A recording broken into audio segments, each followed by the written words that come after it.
He was one of the richest men in the world, and in less than a year, he wouldn't be able to hold a spoon. Arthur Vail built an empire by cutting costs, closing factories, and never looking back at the people left behind. To him, numbers mattered. Feelings didn't.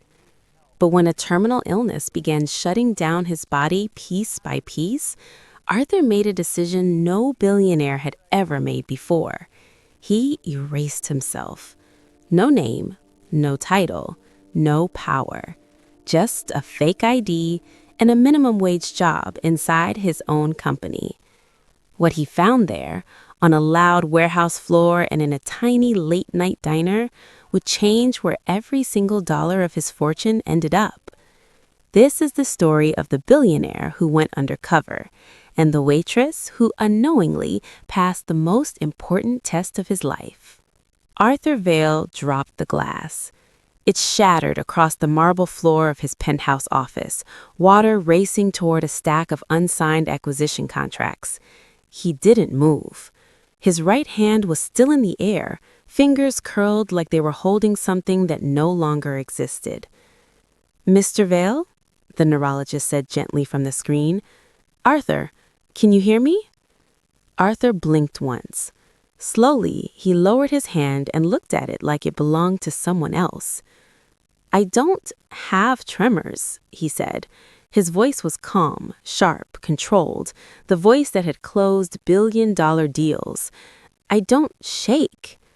"This isn't a tremor," the doctor replied. "It's signal delay.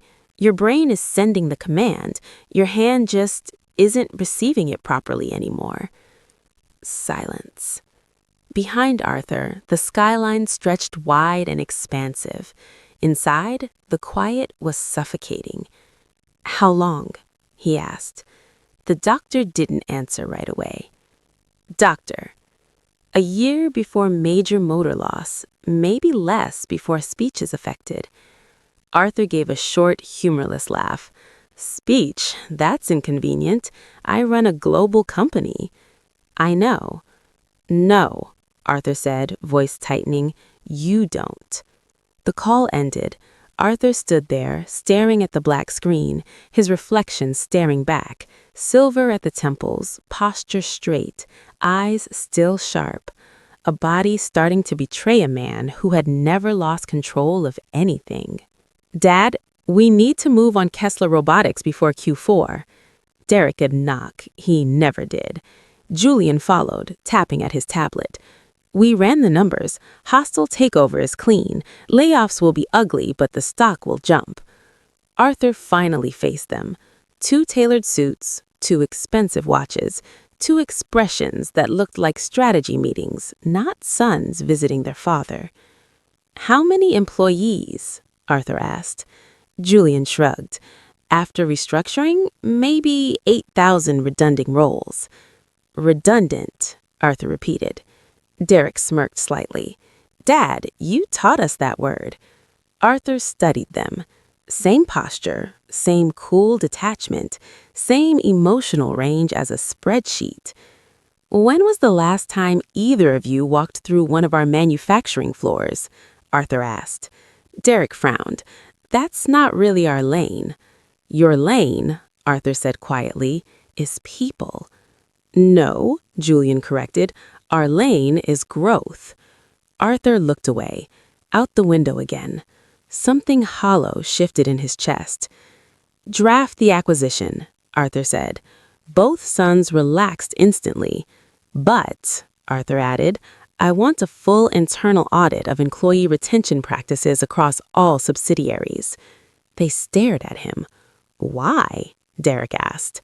"Because I said so." Julian gave a tight smile. "Sure, Dad. Optics matter." Arthur didn't answer. They left already talking numbers. Not once had they asked why his hand was shaking. 3 days later, Arthur Vail no longer existed. At least, not on paper. His chief legal officer stared at him across a small conference table in a private records office. "You want to remove your executive access voluntarily?" "Temporarily," he said. and create a contractor identity to work entry-level assignments inside your own companies? Yes. Arthur, why? Arthur flexed his hand slowly. It responded, but sluggishly. I built this empire. I want to see what it feels like to stand at the bottom of it. That's not... Do it quietly. The lawyer hesitated. Your sons will not know. A long pause. All right, she said softly. 2 weeks later, a man named Martin Gray stood in a faded blue polo under fluorescent warehouse lights. Steel shelves towered overhead. Conveyor belts hummed. The air smelled like oil and dust. A supervisor with a clipboard barely looked at him. You're late. It's my first day. Still late. Line 3, pack and seal. Martin nodded. No one recognized him. No one cared who he used to be. Boxes moved toward him. He fumbled the first tape seal. His right hand lagged, his grip weak. Hey, someone muttered beside him. You gotta press harder or it won't stick. Martin glanced over. A woman in her 30s, hair pulled into a messy bun, worked twice as fast as everyone else on the line. Like this, she said, leaning over and sealing his box with one firm motion. You're wasting tape. Thank you, he said. She shrugged. You knew? Yes. Figures. You've got office hands. He almost smiled. I'll try to improve. Name. Martin. I'm Leela. Don't slow the belt or Raoul starts yelling. As if summoned, a voice barked from down the line. Keep it moving. Martin flinched slightly. Leela didn't. You'll get used to it, she muttered, or you won't. Lunch break came with a shrill buzzer. Martin sat alone at a metal table, staring at his sandwich like it was a problem to solve. His fingers struggled to unwrap the plastic. Here, Leela said, dropping into the seat across from him. She opened it in one quick motion and handed it back. You move kinda stiff. You hurt your hand? Something like that. She studied him, not unkindly. This job will chew you up if you're injured. I need the work. Everyone here needs the work. He nodded. Across the room, a young guy argued quietly into his phone. I told you I'll have it Friday. I know. Leela followed Martin's gaze. Eviction notice, she said. Half this room is one bad week away from disaster. He swallowed. Does management know? She laughed once. No humor in it.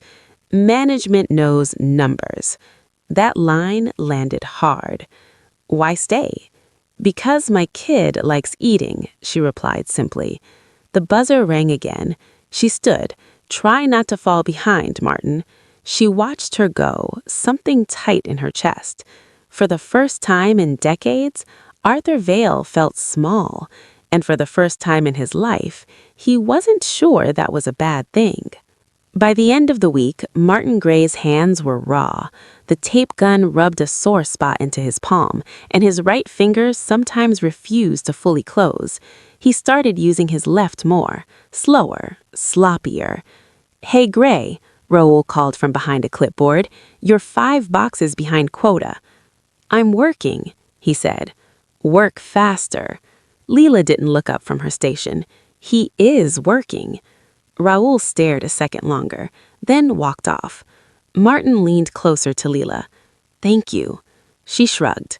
Don't thank me, just don't make me cover your slack.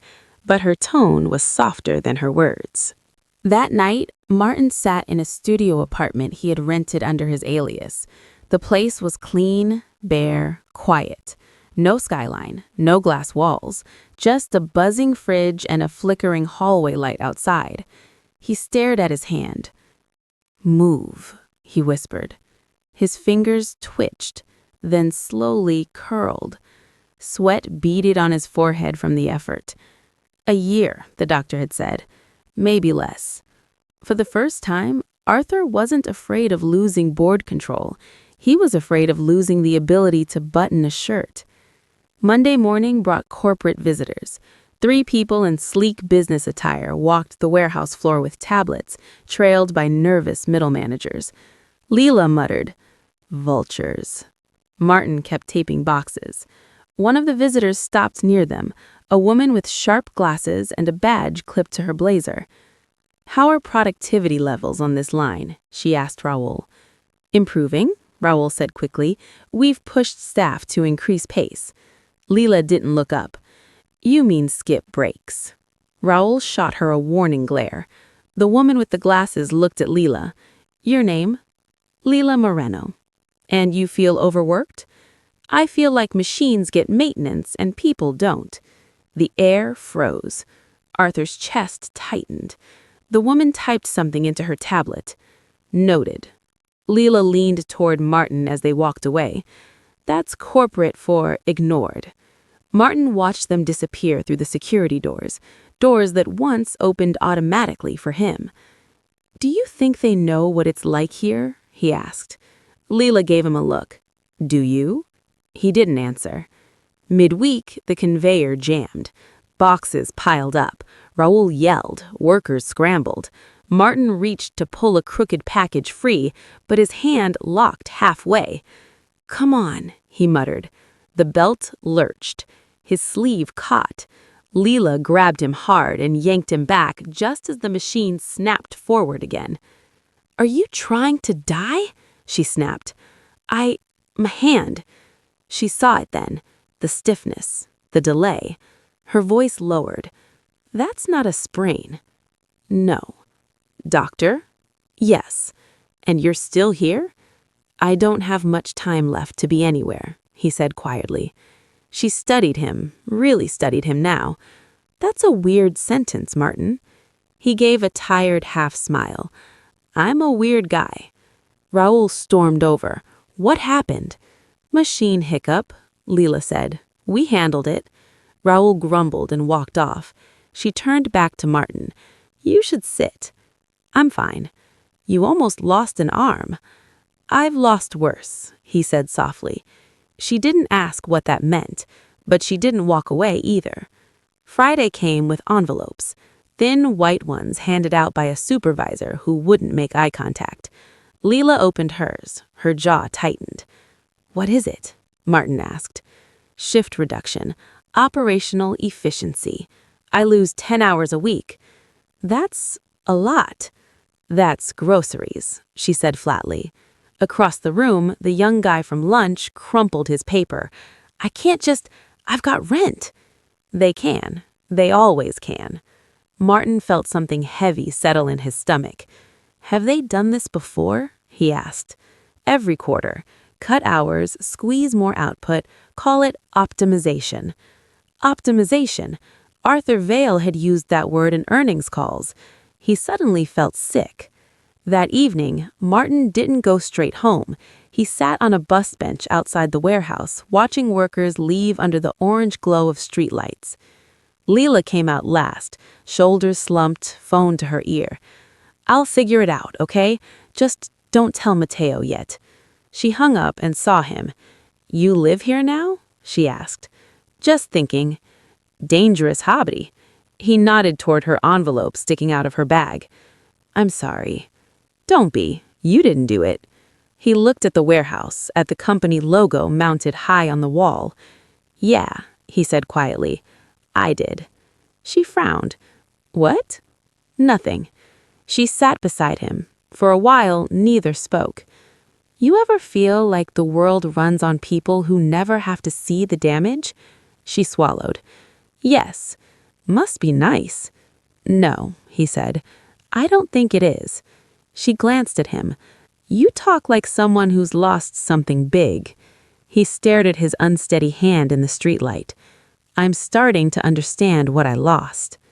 Across the city, in a glass tower office, Derek Vale slammed a folder onto a conference table. "Why are warehouse margins dropping?" Julian scrolled through reports. Injury claims up, retention down, overtime inefficiencies. "Then cut deeper," Derek snapped. A board member hesitated. "Sir, morale." "Morale doesn't move stock prices." Julian nodded. "We streamline now, profits surge before Q3.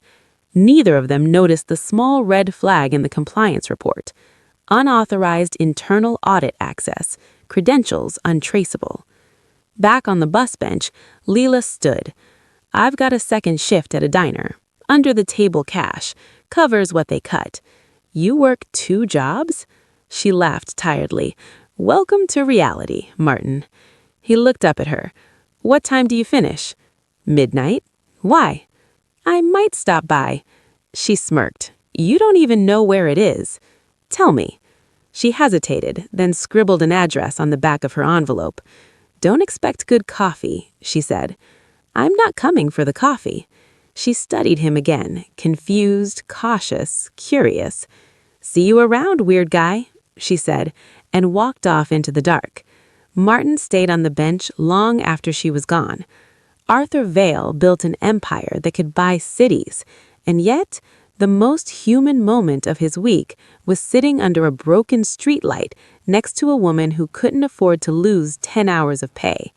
For the first time in his life, he didn't want to own the system. He wanted to answer for it.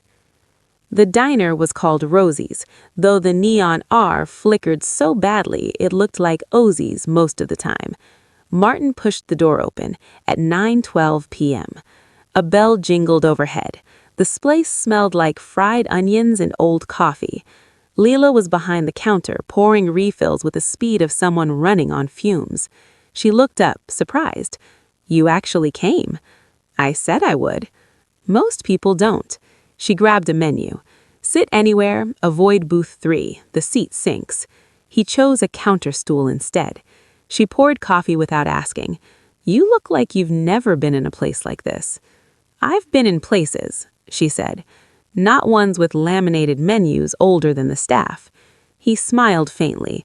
"Fair." An older man at the end of the counter argued with the cashier. "I'm short $2. I get paid tomorrow." Carla crossed her arms. "I can't keep covering tabs." Leela slid over smoothly. "Put it on mine." The old man looked relieved. "Thank you, Leela," she said. "Just don't make it a hobby." Martin watched the exchange. "You do that a lot?" "Do what?" "Pay for strangers." She shrugged. "He's not a stranger. He's Earl. He tips in stories." "That's not currency." "It is if you're human." That one hit deep. She leaned on the counter. "So, Martin with the mysterious hand, what did you do before boxes?" "Consulting," he said carefully. "Meaning?" "I told companies how to run better." She snorted. "Well, you should ask for a refund." He almost laughed into his coffee. "You got family?" "Yes." "Do you see them?" A pause. "Not really." "By choice?" "By design." She studied his face like she was trying to read a book with missing pages. "Must be lonely." "Yes," he admitted. She didn't make a joke this time. Around 10 p.m., a teenage girl burst through the door, breathless. "Mom!" Lila's face changed instantly. Softer, brighter. "Hey, Bug. Bus late?" "Yeah, and guess what? I got the lead in the spring play." Lila clapped a hand over her heart. "Mateo is going to be insufferable about this." The girl noticed Martin. "Who's that?" "Friend from work," Lila said. "This is Sophia, future superstar." Sophia grinned. "Hi." "Congratulations," Martin said. "Lead roles are earned." Her smile widened. "See, Mom? He gets it." She grabbed a slice of pie from the display. Lila pretended not to see. Martin watched them, the easy warmth, the inside jokes, the quiet teamwork as Sophia helped wipe tables between homework complaints. A strange ache formed in his chest. He had sons. He couldn't remember the last time they'd laughed in the same room. Near closing, Lila counted tips. She frowned, counted again. "Bad night?" Martin asked. "Short $20 from what I need." "4?" She hesitated. "Electric bill extension, due tomorrow." Martin reached for his wallet. She stopped him with a look. "Don't. It's just, I don't take rescue money from people I don't know." "You know me. I know you like your coffee black and you hate pickles. That's not knowing." He slowly put the wallet away. Respect flickered in her eyes. "Thanks for not pushing," she said. When they stepped outside, rain misted the street. "You waiting for a ride?" she asked. "No." She eyed his stiff posture. "You okay getting home?" "I'll manage." She hesitated, then pulled a worn scarf from her bag. "It's colder than it looks. Take it." "I'm fine." "Martin." He took it. The fabric was soft, faded, warm from her bag. "Return it tomorrow. I like that one." "I will." She walked off with Sophia under one umbrella. Martin stood there in the drizzle, scarf in hand, heart heavier than any boardroom decision he'd ever made. The next morning, in a quiet office miles away, Arthur Vale logged into a secure terminal only one other person in the world knew existed. He typed slowly, fingers stiff, movements deliberate. "Begin anonymous subsidiary review. Marino, Lila." Files appeared. 2 jobs. No child support from Sophia's father. Medical debt from a surgery 5 years ago. Perfect attendance record. No disciplinary history. Arthur stared at the screen, then opened another file. Warehouse labor reduction plan. Approved by Derek Vale. Projected savings, $4.2 million. Projected hardship impact, not assessed. Arthur's jaw tightened. For decades, he had called this efficiency. Now he saw the human column missing from every spreadsheet. Later that day, back at the warehouse, Raoul posted a notice. "Mandatory overtime suspended until further review," he announced. Workers murmured in confusion. Lila frowned. "That's good?" Martin scanned the room. "What changed?" Raoul shrugged. Corporate pause. Across the floor, whispers spread like cautious hope. Lila nudged Martin. Maybe someone up there grew a conscience. He looked at the company logo on the wall. "Maybe," he said quietly. But he knew the truth. For the first time in his life, Arthur Vale wasn't making decisions from the top floor. He was making them from the packing line, and it felt more real than any boardroom vote ever had. That night, Martin returned the scarf. Clean, folded. Lila smiled when she saw it. "You strike me as someone who's never folded laundry before." "You'd be surprised." She poured his coffee. "You ever think about what you'd do if money wasn't the problem?" "All the time," she said. "I'd sleep past 5 a.m. first, then maybe open a community kitchen, somewhere people can eat without feeling like a burden." He nodded slowly. "Why? You planning to win the lottery?" "Something like that," he murmured. She laughed. He didn't. Across town, Derek Vale stared at a report. Why were the labor cuts reversed? Julian frowned at his screen. Override came from executive-level authorization. "That's impossible. Dad signed medical authority to us." Julian's jaw tightened. Then someone is playing in our house. Neither of them considered the possibility that the ghost in the system was their father. Across the city, Derek slammed his office door. "Find it," he snapped at the head of IT on the screen. Someone accessed executive override channels. "We're trying," the man said nervously. "The credentials are old, pre-cloud migration, almost legacy." Julian leaned back in his chair. "Dad built those." Derek went still. "That's not possible," he said. Julian didn't answer, because for the first time, both of them were wondering, what if their father wasn't as absent as they thought? Saturday at the warehouse was brutal. Short-staffed, double pace. Martin's vision blurred once, then twice. He steadied himself on the table. "You're pale," Leela said. "I'm fine." "You keep saying that like it'll become true." The belt lurched again. This time, Martin's knees buckled. He caught himself on the edge of the line, breath shallow. "Hey," Leela said sharply, grabbing his arm. "Sit down." "I can't." "Yes, you can." She guided him to a crate near the wall. Raoul started toward them, annoyed, then saw Martin's face. "Take 5, he muttered, backing off. Leela crouched in front of him. "You pass out here, they'll just replace you." "I know." "Then why are you still pushing?" He looked at her. eyes tired but steady. Because I need to fix something before I go. Her voice softened. Go where? He didn't answer, and that scared her more than anything he'd said before. That night, Arthur Vale sat alone in the studio apartment, medical report open on the table. Progression faster than expected. Speech degradation beginning. Motor decline accelerating. He closed the folder, then opened his laptop. A secure message blinked to life. 2. Evelyn Cross, Legal Counsel. Initiate Phase 2. Begin asset restructuring under beneficiary code Sunrise. He paused, fingers hovering, then added, Ensure anonymity until my passing. No exceptions. He hit send. Sunday evening, Rosie's was nearly empty. Leela refilled Martin's cup and slid into the seat across from him. Okay, she said. My turn. For what? Questions. He smiled faintly. All right. You talk like someone who used to have power. He didn't react. You look at things like you're memorizing them, like this is temporary. Silence. And you care way too much about how companies treat workers for a guy packing boxes for minimum wage. He met her eyes. Who are you, Martin? A long pause. I'm someone who made a lot of decisions and didn't understand the cost of them until it was too late. She studied him, searching for lies. Were you fired? She asked gently. In a way, he said. That answer was true enough to hurt.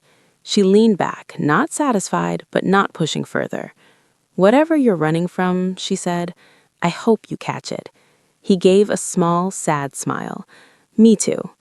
When he stood to leave, his hand knocked the coffee cup. It tipped, spilling across the counter. He tried to grab it. Too slow. Leela caught it before it shattered. Their hands brushed.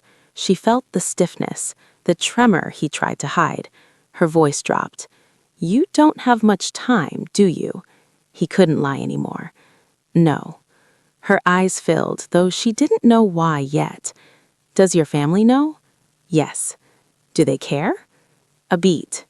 They care about what happens after. She nodded slowly. I'm glad you came into the diner that night. So am I. And neither of them realized that moment would change the fate of a billion-dollar empire. Martin didn't come to work Monday. Leela noticed by 9:07 a.m. He call in? She asked Raoul.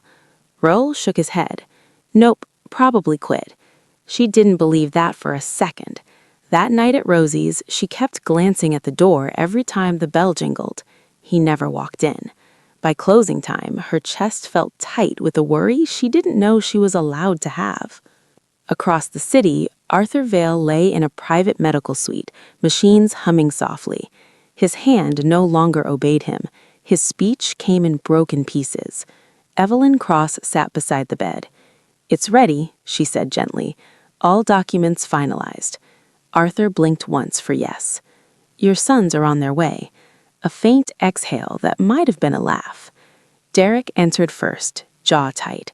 Julian right behind him. Dad, Derek said, too loud, too forced. We came as soon as we got the call. Arthur looked at them. Really looked. Suits, watches, impatience. He tried to lift his hand. It barely moved. Julian leaned closer.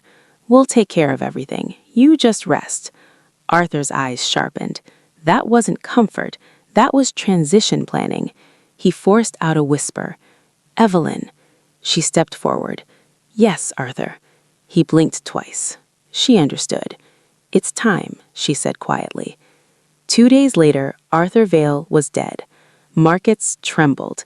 News cycles exploded. Tributes poured in from people who had never met him. At Rosie's, Leela saw the headline on a customer's phone. Tech titan Arthur Vale dies at 68. She glanced at the photo. Her stomach dropped. The coffee pot slipped in her hand, sloshing onto the counter. That's... Who? Carla asked. Leela didn't answer, because she knew that face. Older, healthier, in a suit. But those eyes... Martin, Leela whispered. 3 days later, a black car idled outside Rosie's. A woman in a tailored gray coat stepped inside. "Leila Moreno?" she asked. Leila froze. "Yeah?"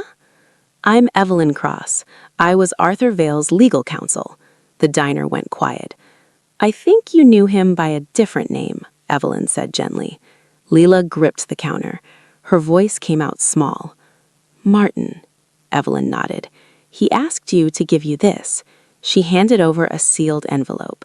Leila didn't open it right away. Her hands shook too badly. In a glass conference room downtown, Derek slammed his fist on the table. "This is fraud." Julian looked pale.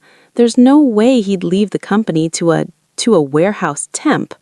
Evelyn sat across from them, calm as stone. "Not the company," she corrected, "controlling ownership of Vale Industries and the majority of Arthur Vale's personal fortune." Derek laughed in disbelief. To a stranger? To someone he believed had the character to carry it forward. Julian's voice hardened. "We'll contest it." "You can try, but the legal structure is airtight. Trusts, oversight boards, phased control." He anticipated resistance. Derek hissed. She manipulated him. Evelyn's gaze turned icy. "Be careful. That claim requires evidence, and you have none." Back at Rosie's, Leila finally opened the envelope. Inside was a letter, handwritten, slightly shaky. "Leila, I once told you to earn the right to help. I'm trying. I built something powerful, but forgot to build it with care. You reminded me what people are, not what they produce. I don't leave this to you as a gift. I leave it as a responsibility. Protect the workers, question the numbers, feed people who can't repay you. Do better than I did. Arthur." Tears blurred the ink. Sophia squeezed her hand. "Mom, what is it?" Leila let out a shaky breath. "I think our lives just changed." The media storm hit within hours. Mystery heir to billion-dollar fortune. Cameras waited outside her apartment. Old social posts dug up. Speculation everywhere. Leila wanted to run. Instead, she showed up to the first board meeting in the same shoes she wore to the diner. Derek stared at her like she was a glitch. "You don't belong here," he said coldly. She met his eyes. "Neither did most of the people your company stepped over." Silence filled the room. Board members shifted. She placed a folder on the table. "I want an immediate review of wage structures, safety standards, and hour reduction policies across all facilities." Derek scoffed. "That'll tank margins." "Then margins were built wrong," she replied. Julian leaned forward. "You don't understand how this business works." She held his gaze. Calm, steady. "I understand exactly how it works," she said. "I've lived at the bottom of it." No one had an answer for that. Weeks later, the warehouse floor buzzed with confusion. New safety guards installed, hours restored, healthcare benefits expanded. Raoul read the memo twice. Who the hell approved all this? Leila walked the floor in a hard hat and borrowed boots. Workers stared. "Hey," someone whispered, "that's Leila from line 3. She smiled at them, eyes bright but grounded. Things are changing, slow but real. That night, she stood outside of Rosie's, looking up at the flickering sign. Evelyn approached quietly. "You could buy 10 places nicer than this." "I know," Leila said. "Why keep working here?" Leila smiled softly. "Because this is where someone treated a stranger like a person." She wrapped her scarf tighter around her neck, the same scarf she once gave to a tired man who said he needed to fix something before he left. She looked out at the city lights. "I guess," she said, "now it's my turn." Before you go, think about this. If you had 1 year left, what would you fix? That's what this story was really about. If it touched you, let me know in the comments. Your thoughts matter here. And subscribe to this channel for more stories that remind us that behind every title, every fortune, every empire, there's still a human heart.